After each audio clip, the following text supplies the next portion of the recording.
Welcome to Gyandeep online classes. Download करें हमारे app को सभी प्रतियोगितात्मक परीक्षा समाधान के लिए। मित्रों, यूपी स्पेशल की क्लास में हम लोग जो है आज फिर लेके उपस्थित हैं और उसी क्रम में आगे बढ़ते हुए पिछली क्लास में हम लोगों ने बाउंड्रीज से रिलेटेड जो है बातों को देखा था। बाउंड्रीज से रिलेटेड जो है तथ्यों का अध्ययन किया था। ठीक है, इस क्लास में हम लोग जो है आपका अध्ययन करेंगे कि कुछ और चीजें इस फिजिकल पोर्शन पर चलेंगे और इसको डिवाइड करने का प्रयास करेंगे, यानी यूपी को डिवाइड करने का प्रयास करेंगे। जैसे आपका होता है भाबर, तराई, गंगा का, यमुना, मैदानी क्षेत्र, दक्षिण का, पठारी क्षेत्र, इन क्षेत्रों में डिवाइड करके इसके बारे में अध्ययन करने का प्रयास करेंगे हम लोग। ठीक है, तो चलिए शुरू करते हैं। तो पहला पॉइंट, थोड़ा सा इससे पहले के कुछ आंकड़े और हैं जिनको हम लोग थोड़ा सा जोड़ लेते हैं। जैसे सर्वाधिक क्षेत्रफल वाले अगर जिलों की बात की जाए, सर्वाधिक क्षेत्रफल वाले जिलों, अगर यूपी में सर्वाधिक क्षेत्रफल वाले जिलों की बात की जाए तो सबसे लंबा क्षेत्रफल जो है आपका लखीमपुर खीरी का पड़ जाता है। ठीक है, लखीमपुर खीरी। तो लखीमपुर खीरी का जो है आपका सबसे लंबा क्षेत्रफल पड़ जाता है, ये आपका यहाँ पर पड़ेगा ये। ठीक है, ये आपका है। दूसरा जो अगर इसके क्षेत्रफल की बात की जाए तो ये आपका है 7680। ठीक है, इसका क्षेत्रफल जो आपका है ना। दूसरा जो आपका है वो पड़ जाता है सोनभद्र। ठीक है, सोनभद्र जो है आपका दूसरा पड़ जाता है, जो कि आपका यहाँ नीचे पड़ेगा। ये सर्वाधिक क्षेत्रफल वालों में दूसरा जो आपका है वो सोनभद्र पड़ जाता है। नमस्कार भाई, नमस्कार प्रतिभा। ठीक है, और तीसरा जो आपका क्षेत्रफल का पड़ जाता है, सर्वाधिक क्षेत्रफल आपका ये सीतापुर पड़ जाता है। सीतापुर, सोनभद्र का हरदोई पड़ता है, सॉरी हरदोई है, उसके बाद सीतापुर आता है। ठीक है, हरदोई होगा और फिर जो है आपका सीतापुर होगा। तो ये क्रम अगर हम देखें सर्वाधिक क्षेत्रफल वाले, तो लखीमपुर खीरी, सोनभद्र, हरदोई, सीतापुर। ठीक है, ये क्रम होगा। और सबसे कम क्षेत्रफल की अगर बात करें तो गाजियाबाद से टूटकर बना हुआ आपका हापुड़ पड़ता है। इस मैप में जो है आपको हापुड़ यहाँ दिख रहा होगा। ठीक है, ये है हापुड़। ये गाजियाबाद से टूट करके बना हुआ है, जो कि आपका सबसे कम क्षेत्रफल में है, 660 वर्ग किलोमीटर। ठीक है, 660 वर्ग किलोमीटर। इसके बाद खुद गाजियाबाद 910 वर्ग किलोमीटर, फिर संत रविदास नगर आ जाता है और फिर उसके बाद जो आपका शामली आ जाता है, लगभग इसी तरफ के हैं सब। ठीक है, एक आध को छोड़ के।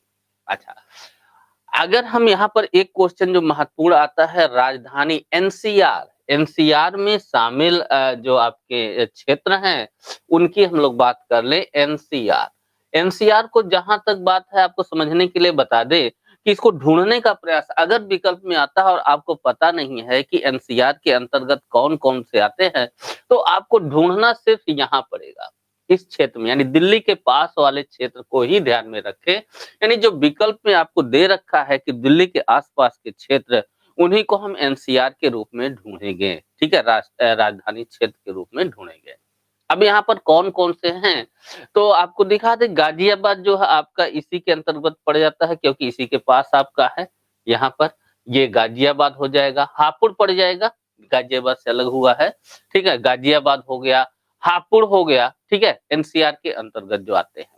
मेरठ, गौतम बुद्ध नगर, गौतम बुद्ध नगर मतलब नोएडा की बात हम लोग कर रहे हैं। ठीक है, मेरठ आपका इसी एनसीआर क्षेत्र में आ जाएगा। मेरठ हो गया। बुलंदशहर, मुजफ्फरनगर और बागपत। ठीक है, बागपत आपका यह आ जाएगा, मुजफ्फरनगर आपका आ जाएगा। ठीक है, बुलंदशहर आ जाएगा, है ना। तो कौन कौन से हो गए भाई? गाजियाबाद हो गया, हापुड़ हो गया, मेरठ हो गया, बागपत, मुजफ्फरनगर और संत रविदास नगर। ये आपका जो है गौतम बुद्ध नगर, संत रविदास नहीं, गौतम बुद्ध नगर हो गया। ठीक है, गौतम बुद्ध नगर आपका हो जाएगा यहाँ नोएडा पे, और बुलंदशहर आपका है, हापुड़ है, ये क्षेत्र जो है होंगे आपके। नमस्कार। ठीक है, तो ये क्षेत्र जो है आपके उसमें शामिल होंगे, जो कि आपका एनसीआर के अंतर्गत है। ठीक है, भौगोलिक विभाजन की बात करें, अगर हम यूपी के अब मेन पोर्शन की तरफ आते हैं, भौगोलिक विभाजन की बात कर लेते हैं। अगर हम भौगोलिक विभाजन की बात करें, भौगोलिक विभाजन, तो इसमें जो है आपका यूपी के कुल 3 खंडों में हम डिवाइड करते हैं। यूपी को कुल 3 खंडों में डिवाइड करते हैं। डिवाइड करने के लिए हम लोग जो है एक मैप निकालते हैं, फिजिकल आपका इसका। ठीक है, फिजिकल मैप निकालते हैं। ये आपका जो है यूपी का मैप है, फिजिकल। ठीक है, यूपी, ये आपका बाउंड्री दिख रही होगी, यहाँ पर जो है यूपी की ये बाउंड्री दिखाई गई है ना? ये बाउंड्री इसकी है, ठीक है? इसको 3 भागों में हम लोग डिवाइड करेंगे, यहाँ पर ये है, ये यूपी आपका है और इधर नेपाल आपका पड़ जाता है। इसको 3 भागों में डिवाइड किया जाता है। एक तो आपका इसका उत्तर का पर्वतीय क्षेत्र के रूप में आ जाता है, हालाँकि पर्वतीय क्षेत्र आज की डेट में नहीं रह गया है, लेकिन ये जो है आपका पहले ये काउंट किया जाता था जो कि आपका उत्तराखंड को लेकर के जब उत्तराखंड डिवाइड नहीं हुआ था, तब जो है उत्तर के पर्वतीय क्षेत्र के रूप में होता था, ठीक है? अगर हम उत्तराखंड से अलग होने से पहले की बात करें तो एक आपका जो है उत्तर का पर्वतीय क्षेत्र होता था जो कि आपका ये ऊपर वाला हिस्सा होता था। दूसरा जो आपका होता था वो आपका मध्य का मैदानी क्षेत्र हो जाता था जो गंगा यमुना का ये मैदानी क्षेत्र हुआ करता है। और तीसरा जो है आपका ये होता है आपका पठारी क्षेत्र जो एकदम नीचे है आपका ये पठारी वाला क्षेत्र जो है आपका इसके अंतर्गत हो जाता था, ठीक है? तो कौन-कौन से हुए पर्वतीय क्षेत्र हो गए, मैदानी क्षेत्र हो गए और दक्षिण का पठारी क्षेत्र हो जाता है। लेकिन उत्तराखंड जब अलग हुआ तो पर्वतीय क्षेत्र चला गया उत्तराखंड में, ठीक है? जो आपका 13 जिले टूटे आपके पर्वतीय क्षेत्र उससे जो है 13 जिले टूट करके जो है आपका उत्तराखंड के रूप में अलग राज्य बन गया, है ना? अब बचा कौन से? तो बचे आपके मैदानी क्षेत्र और पठारी क्षेत्र। इस मैदानी क्षेत्र के ऊपर वाले भाग को एक अलग नाम दिया गया। तो अब यहाँ पर फिर से 3 भाग में डिवाइड कर दिया गया यूपी को। पहला जो भाग आपका ये ऊपर वाला हिस्सा आता है यहाँ पर ये एक पट्टी के रूप में यूपी का जो ये ऊपर वाला हिस्सा आ जाता है, ये हिस्सा, ठीक है? जिसे हम कहते हैं आपका जो है भाबर एवं तराई क्षेत्र। ये आपका कौन हो जाता है? भाबर एवं तराई क्षेत्र, ठीक है? भाबर एवं तराई क्षेत्र के रूप में आपका ये आ जाता है, ठीक है? भाबर एवं तराई क्षेत्र आ जाता है और दूसरा जो है गंगा यमुना का मैदानी क्षेत्र आपका आ जाता है। तो ये आपका बीच में हिस्सा आ जाएगा, यहाँ पर ये गंगा यमुना, ठीक है? यमुना का मैदानी क्षेत्र, है ना? मैदानी क्षेत्र, ये आपका आ जाता है। गंगा यमुना का मैदानी क्षेत्र आ जाता है।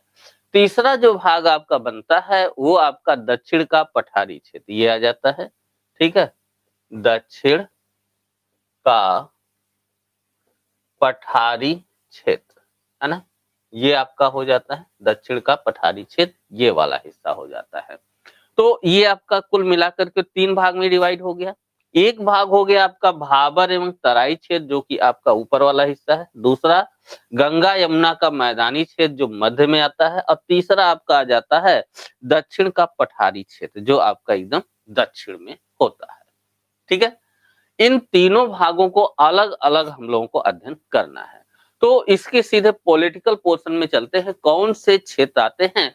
लेकिन उससे पहले जो है हम इसमें थोड़ा-सा टर्म्स ये जो यूज़ किए हैं उसको समझ लेते हैं। ये आपका एक टर्म्स यहाँ यूज़ किया गया है भाबर, ठीक है? और एक आपका यूज़ किया गया है तराई। इसको समझने का प्रयास करिएगा। भाबर और तराई क्षेत्र वास्तव में होते क्या हैं, इसको हम लोग जानने का थोड़ा-सा प्रयास करेंगे, ठीक है? तो समझ लेते हैं भाबर एवं तराई क्षेत्र को। देखिए, कोई भी क्षेत्र हुआ तो यहाँ पर मान लीजिए कि आपका जैसे इसके उत्तर में जो है आपका हिमालय पर्वतीय क्षेत्र है, तो हिमालय पर्वतीय क्षेत्र को हम थोड़ा-सा बना देते हैं यहाँ पर, ठीक है? ये आपका हिमालय पर्वतीय क्षेत्र, ये आपका जो है मैदानी क्षेत्र हो जाता है, ठीक है? यानी ये जो है आपका पर्वतीय क्षेत्र हो गया और यहाँ पर जो है ये आपका मैदानी क्षेत्र हो गया। अब कोई नदी अगर बह रही है तो ये आपका यहाँ पर्वतीय क्षेत्र से जो है नदी जो है बह रही हो और जो है यहाँ पर आगे बढ़ रही हो, ठीक है? ये नदी के माध्यम से आगे बढ़ रही हो। तो आप पाएंगे यहाँ पर लॉजिकली थोड़ा-सा विचार कीजिएगा, आप पाएंगे कि जब ये ऊपरी भाग से यानी पर्वतीय क्षेत्र से नदी गिर रही होगी तो इसका जो बल है यानी कि बहाव या कहें वेग, बहाव वेग जो है ये आपका जो है तीव्र होगा यहाँ पे, ठीक है? यहाँ पर जो है बहाव वेग आपका तीव्र होगा। बात क्लियर है? बहाव वेग तीव्र होने की वजह से ये अपने साथ बड़े-बड़े कंकड़ पत्थर लेके चलेगी, क्योंकि इसके पास शक्ति उतनी ज़्यादा है। इस जल में जो है शक्ति इतनी अधिक है कि वो बड़े-बड़े कंकड़ पत्थर या पत्थर के टुकड़े को अपने साथ लेकर के चलेगी, ठीक है? तो उस बड़े-बड़े कंकड़ पत्थर को जब लेके चल रही है, तो इसकी क्षमता यहाँ तक तो तीव्र रहती है, इसलिए यहाँ तक ये लेके आ पाती है। लेकिन इसके बाद जो है जैसे मैदानी क्षेत्र में प्रवेश करना होता है, इसका बहाव कम हो जाता है। अब बहाव कम होने की वजह से बड़े-बड़े कंकड़ पत्थर के टुकड़े जो है, ये यहीं पर निक्षेपित कर देती है प्रारंभिक, यानी कि शुरुआत में ही जब थोड़ा-सा ढाल कम होता है, थोड़ा-सा बहाव कम होता है, तो बड़े कंकड़ पत्थर अब वो नहीं आगे लेके जा सकती है, जिसके चलते वहीं पर वो निक्षेपित कर देती है, ठीक है? तो निक्षेपण आपका यहाँ पर हो जाता है, बात क्लियर है? अब ये जो निक्षेपित हुआ है, यहाँ पर कंकड़ पत्थर जो आपका निक्षेपित हुआ है बड़े, इसको हम बोलते हैं भाबर, ठीक है? ये आपका हो गया भाबर, ठीक है? भाबर हो गया, जहाँ पर कि आपके बड़े-बड़े कंकड़ पत्थर हैं। अब यहाँ की कुछ घटनाएँ हम लोग आगे देखेंगे, भाबर क्षेत्र का काफ़ी डिटेल करेंगे, बस टर्म्स आपका यहाँ यूज़ कर रहे हैं, फिर इसके बारे में आगे हम लोग काफ़ी डिटेल इसका अध्ययन करेंगे, ठीक है? इसके बाद जब थोड़ा-सा बहाव और कम होता है, तो बारीक कणों को यहाँ निक्षेपित कर दिया जाता है, थोड़ा-सा बारीक कणों को जो है निक्षेपित कर दिया जाता है, ठीक है? भाबर के जस्ट बाद। तो ये वाला क्षेत्र जो होता है, ये आपका हो जाता है तराई, है ना? क्या विशेषताएँ हैं? आगे हम लोग इसका अध्ययन करेंगे। ये भाबर और तराई, ये जो भाबर और तराई है पर्वत के आधार से ही है, यानी कि पर्वत का जो आधारीय क्षेत्र है, उसी से आपका भाबर और तराई क्षेत्र पड़ जाता है, ठीक है? भाबर एवं तराई क्षेत्र आपका पड़ जाता है। इसके अतिरिक्त आपके भाबर और तराई क्षेत्र और यहाँ पर कोई है नहीं, यानी भाबर और तराई क्षेत्र को अगर आपको ढूंढना है तो पर्वतीय ढाल के किनारे, पर्वतीय ढाल का जो पर्वत पदीय क्षेत्र है, एकदम निचला हिस्सा है, वहीं पर हम इसको ढूंढेंगे, ठीक है ना?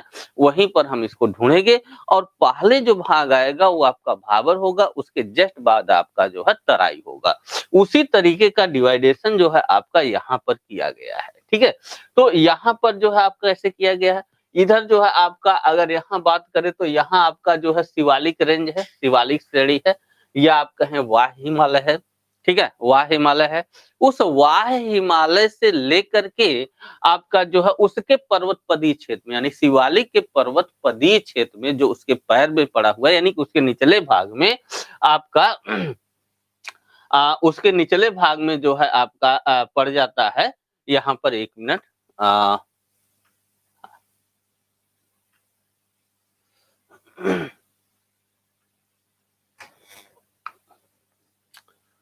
1 मिनट थोड़ा-सा, हाँ, आपका उसके निचले भाग में जो है आपका कुछ पट्टी के रूप में यहाँ पर ये वाला हिस्सा, ये पड़ जाएगा आपका भाबर क्षेत्र, ठीक है? भाबर क्षेत्र आपका पड़ जाएगा, जो कि आपका एक पट्टी के रूप में उसी के नीचे दिख रहा है ना? और उसके बाद जस्ट उसी के बाद आपका पर्वतपदीय क्षेत्र में आपको मिल जाएगा दूसरा क्षेत्र, कौन-सा यहाँ पर आ जाएगा? तो ये आ जाएगा तराई, है ना? इन दोनों क्षेत्रों को मिला करके आपका ये पहली बेल्ट बन जाती है भाबर एवं तराई क्षेत्र की, ठीक है? पहली बेल्ट बन जाती है आपकी भाबर एवं तराई क्षेत्र की। अगर इसमें पड़ने वाले जिलों की बात की जाए तो आप उसी पट्टी के रूप में पॉलिटिकल मैप में जो है देख सकते हैं कौन से जिले आपके पड़ जाएंगे। तो हम यहाँ पर जो है इसको हटा रहे हैं, इरेज कर रहे हैं। ये आपको हम जूम करके दिखा सकते हैं। किनारे साइड में जो है अगर हम देखें तो कौन से क्षेत्र पड़ जाएंगे, तो आप यहाँ पर देख रहे हैं सहारनपुर आपका ये आ जा रहा है, जो कि पर्वतपदीय क्षेत्र में आपका पड़ता है, ठीक है? सहारनपुर है, फिर उसके बाद क्रम में आइए तो बिजनौर, पीलीभीत, शाहजहांपुर, यानी कि आपका इसी के नीचे आएंगे तो आपका देखिए बिजनौर हो गया, ठीक है? ये आपका पीलीभीत हो गया, और फिर उसके बाद जो है आप चले आएंगे तो आपको सहारनपुर भी इसी क्षेत्र में पड़ जाएगा, ठीक है? तो जो है सॉरी, शाहजहांपुर, सहारनपुर तो आपका उत्तराखंड में चला जाता है, शाहजहांपुर, ठीक है? तो शाहजहांपुर का ये वाला एरिया आपका देखेंगे तो ये विस्तार यहाँ पे दिख रहा है, तो शाहजहांपुर का भी एरिया आपका आ जाएगा, ठीक है? शाहजहांपुर आ जाएगा। ऐसे ही आगे बढ़ेंगे तो आपको लखीमपुर खीरी वाला ये ऊपर वाला हिस्सा आ जाएगा, यानी कि ये पट्टी जो है आपकी यहाँ पर, ये एक पट्टी जो है आपकी हो जाती है, जो कि आपके भाबर क्षेत्र के रूप में जानी जाएगी। ठीक है, ये आपकी जो है भाबर क्षेत्र के रूप में जानी जाएगी। बात क्लियर हो गई होगी यहाँ पर। भाबर क्षेत्र जो आपका है ना, भाबर क्षेत्र। इसके जस्ट बाद जो है, अगर हम इसकी बात करें, इस यानी कि भाबर क्षेत्र की चौड़ाई की बात कर लें, थोड़ा सा अध्ययन इसमें देख लेते हैं। चौड़ाई की अगर हम बात करें इस भाबर क्षेत्र की, तो ये चौड़ाई जो है आपकी 34 किलोमीटर के आसपास है। ठीक है, भाबर क्षेत्र की चौड़ाई जो है लगभग 34 किलोमीटर आपकी ये पड़ेगी। ठीक है, 34 किलोमीटर आपकी भाबर क्षेत्र की चौड़ाई पड़ेगी। बात क्लियर है यहाँ पे? ठीक है, बाकी विशेषताओं को हम अलग-अलग करके देखेंगे। इसके जस्ट बाद जो आपका तराई क्षेत्र आता है, आपका तराई क्षेत्र 80 से 90 किलोमीटर, 80 से 90 किलोमीटर की रेंज में, यानी 80 से लेकर 90 किलोमीटर की रेंज में आपको मिल जाएगा यहाँ पर तराई क्षेत्र। ठीक है, तराई क्षेत्र आपको मिल जाएगा। इस तराई क्षेत्र में कौन-कौन आएंगे ये जान लीजिए। इस तराई क्षेत्र में जो है आपका शुरू तो आपका वहीं से हो जाता है, सहारनपुर का ही निचला इलाका हो जाएगा। ठीक है, जो सहारनपुर का जो है दक्षिणी हिस्सा है, वो आपका हो जाएगा, सहारनपुर हो गया, बिजनौर, पीलीभीत, लखीमपुर खीरी, बहराइच। ठीक है, यानी आपका सहारनपुर हो गया, फिर बिजनौर का हिस्सा आ जाएगा, फिर जो है आपका पीलीभीत का निचला हिस्सा आ जाएगा, सहारनपुर फिर कह रहे हैं शाहजहांपुर। ठीक है, शाहजहांपुर का निचला हिस्सा आ जाएगा, शाहजहांपुर, लखीमपुर खीरी का आ जाएगा हिस्सा। फिर समझिएगा, यहाँ पर आपका कौन सा हो जाएगा, यहाँ पर मुजफ्फरनगर हो जाएगा। फिर उसके बाद जो है आप चले जाइए इधर जो है पीलीभीत ले लीजिए, पीलीभीत का निचला हिस्सा आ जाएगा, बिजनौर का निचला हिस्सा आ जाएगा, यहाँ पर लखीमपुर खीरी का निचला हिस्सा आ जाएगा, लखीमपुर खीरी का निचला हिस्सा आ जाएगा, बहराइच, गोंडा, बस्ती, बहराइच, गोंडा, बस्ती, यानी कि आपका ये बहराइच वाला हिस्सा आ जाएगा, जो है बलरामपुर ले लीजिए आपका इसी में। ठीक है, गोंडा वाला हिस्सा आ जाएगा, गोंडा। ठीक है, महाराजगंज आ जाएगा, यहाँ पर जो है महाराजगंज हिस्सा आ जाएगा, बस्ती का जो ऊपर वाला हिस्सा है ये आपका आ जाएगा बस्ती। ठीक है, गोंडा का हिस्सा ऊपर का ही है उत्तर का। ठीक है, नमस्कार नमस्कार अभिषेक। ठीक है, तो ये हिस्सा आपका यहाँ पर आ जाएगा, गोंडा, बस्ती, सिद्धार्थनगर, सिद्धार्थनगर यानी कि आपका जो है इधर पड़ जाएगा पडरौना क्षेत्र, ये सिद्धार्थनगर जो है नौगांव क्षेत्र। ठीक है, नौगांव की मुख्यालय है, तो यहाँ पर भी आपका जो है हिस्सा, निचला हिस्सा जो है आपका आ जाएगा। ठीक है, नौगांव जिसका मुख्यालय है सिद्धार्थनगर, है ना, तो वो हिस्सा आपका आ जाएगा। ये जो होंगे आपके तराई क्षेत्र के रूप में जाने जाते हैं, यानी तराई वाला क्षेत्र आपका ये होगा। बात क्लियर है? इसके बाद जो है मैदानी क्षेत्र की बात करें, तो इसके जस्ट बाद जो आपका ये गंगा यमुना द्वारा बनाया हुआ मैदान हो जाता है, ये हिस्सा आपका आ जाता है। फिर पर्वतीय क्षेत्र आपका पठारी क्षेत्र है, वो आ जाता है। तो ये जो है आपका एक डिवाइडेशन हुआ, जो कि आपका डिवाइड किया गया है कि कौन सा क्षेत्र कहाँ पे आएगा, कैसे आएगा। अब इसमें जो है हम विशेषताओं को समझ लेते हैं। ठीक है, विशेषताओं को समझ लेते हैं। सबसे पहले विशेषता हम समझेंगे भाबर एवं तराई क्षेत्र की, इन दोनों हिस्सों की बात करेंगे। थोड़ा सा आपको सोचना पड़ेगा। ये एक तो बात क्लियर ही हो जाती है कि यूपी का सबसे उत्तरी हिस्सा आपका ये है, ये जो है आपका यूपी का सबसे उत्तरी हिस्सा पड़ता है। ठीक है, भाबर एवं तराई क्षेत्र जो है यूपी का सबसे उत्तरी हिस्सा पड़ता है। ठीक है, दूसरा पॉइंट यहाँ पर क्या जाएगा, भाबर की बात हम लोग पहले कर रहे हैं, फिर उसके बाद तराई देख लेंगे। ठीक है, दूसरा सहारनपुर से लेकर कुशीनगर पडरौना तक, आपने यहाँ पर देख ही लिया, सहारनपुर से लेकर के आप यहाँ बढ़ते चले जाएंगे कुशीनगर पडरौना, जो ठीक है, कुशीनगर पडरौना यानी कि पडरौना तक आपका यहाँ तक जो है ये पट्टी के रूप में आपको भाबर मिल जाएगा, जो कि इसका उत्तरी भाग है। ठीक है, एक पट्टी के रूप में आपका यहाँ पर मिल जाएगा।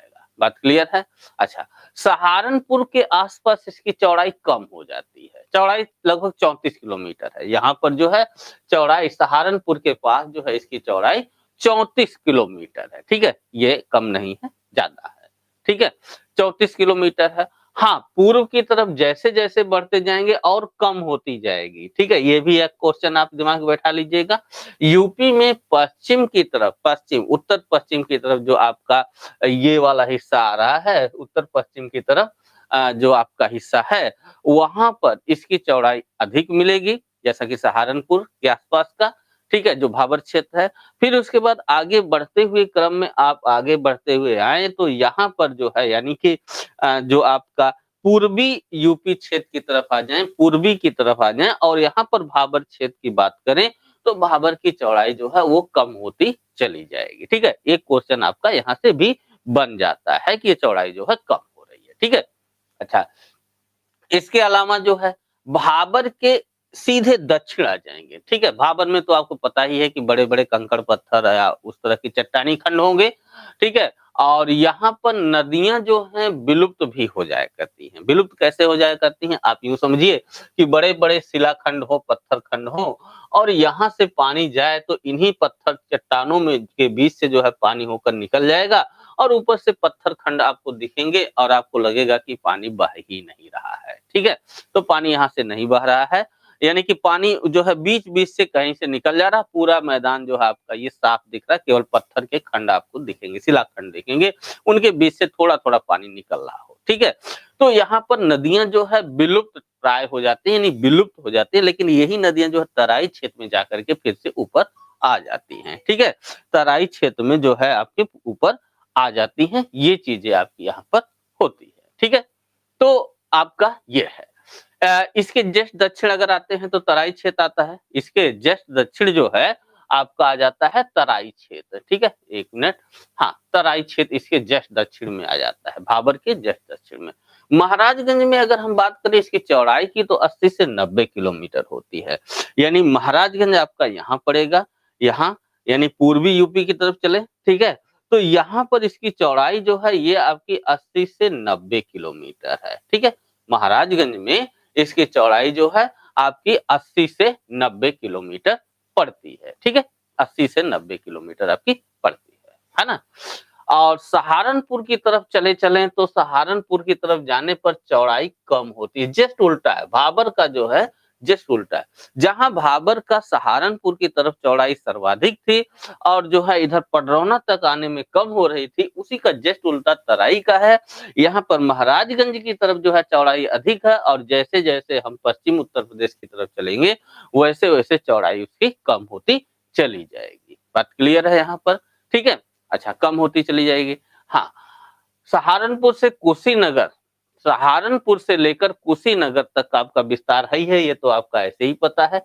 यहाँ से सहारनपुर से लेकर के कुशीनगर यानी पडरौना तक जो है आपका इसका पूरा इस क्षेत्र का जो है विस्तार देखने को मिलता है। ठीक है? यहाँ पर जो है अत्यधिक वर्षा होती है। क्यों होती है भाई? इसको भी समझ लेते हैं हम लोग इस मैप से, इससे समझ लेते हैं कि इस क्षेत्र में जो है अत्यधिक वर्षा क्यों होती है। तो देखिएगा, आप जो है जैसे मान लीजिए कि यहाँ से जो है जो कहीं से भी जलवाष्प या हवाएं जो हैं आपकी चल रही हो, हवाएं बह रही हो, तो आने के बाद पर्वतीय क्षेत्र से टकरा करके ऊपर उठेंगे, ठीक है। पर्वतीय क्षेत्र से टकरा करके ऊपर उठेंगे और बादल का निर्माण करेंगे, ठीक है। बादल का निर्माण करेंगे और इस क्षेत्र में जो है जम के वर्षा होगी। तो पर्वत जो है इन हवाओं को रोक करके ऊपर उठने के लिए मजबूर कर देता है, जिसके कारण जो है पर्वतीय वर्षा जो होगी वो पर्वत पदीय क्षेत्र में देखने को मिलेगी, ठीक है। तो पर्वत पदीय क्षेत्रों में देखने को मिलेगी, यानी पर्वत पदीय क्षेत्र चाहे वो भाबर हो या तराई हो, इन क्षेत्रों में जो है वर्षा सर्वाधिक होगी, ठीक है। ये भी आपके काम का पॉइंट है, कहाँ पे वर्षा जो है यहाँ पर सर्वाधिक होगी।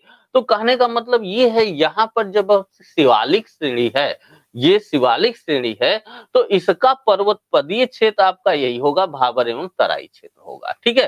तो जो आपका दक्षिण पश्चिम मानसून इधर से आ रहा है, वो दक्षिण पश्चिम मानसून इन्हीं शिवालिक श्रेणियों से टकरा करके इन क्षेत्रों में जो है वर्षा करेगा, पर्वतीय वर्षा के रूप में। यानी कि आपका यूपी का जो आपका यूपी का जो तराई क्षेत्र और भाबर क्षेत्र है, इन क्षेत्रों में वर्षा जो है आपकी सर्वाधिक होगी, ठीक है। स्पेशली तराई क्षेत्र की हम लोग बात करते हैं, पर्वतीय वर्षा के रूप में सर्वाधिक वर्षा होगी। और आप ये भी जानते हैं कि अगर आपका सर्वाधिक वर्षा होती है, अत्यधिक वर्षा होती है, तो ये वेटलैंड के रूप में पाया जाएगा, यानी दलदली क्षेत्र आपका होगा, आर्द्र भूमि के रूप में इसका विकास होगा। दलदली क्षेत्र होगा, आर्द्र भूमि के रूप में आपका इसका विकास होगा। ये भी आपकी बात क्लियर है। यहाँ पर जो है वनस्पतिक विविधता जो है आपकी अधिक होगी, स्वास्थ्य के लिए अच्छा नहीं है। क्यों? क्योंकि यहाँ पर वेट यानी कि आर्द्रता जो है आपकी अधिक है, ठीक है, आर्द्रता अधिक है, ह्यूमिडिटी अधिक है, इसलिए आपके स्वास्थ्य के लिए जो है ये बेटर नहीं होगा। यानी कौन सा तराई क्षेत्र हुआ या फिर आपका भाबर क्षेत्र ही ले लीजिए, स्वास्थ्य के लिए ठीक आपका नहीं होगा। बहुत अच्छी फसल भी आपकी यहाँ पर नहीं होगी। हालांकि गन्ना धान जैसी फसलें जिन्हें की पानी अधिक चाहिए वो आपकी यहाँ पर उग जाती है या इस तरह की फसल जो है यहाँ पर उगाई जाती हैं, ठीक है, उगाई जा सकती हैं। उर्वरता इनकी कम होगी, ठीक है, इनकी उर्वरता जो है आपकी कम होगी यहाँ के मृदा की, ठीक है, जिसके चलते बहुत ज्यादा फसलों का विकास, फसलें जो है यहाँ पर उत्पादित नहीं की जा सकती हैं।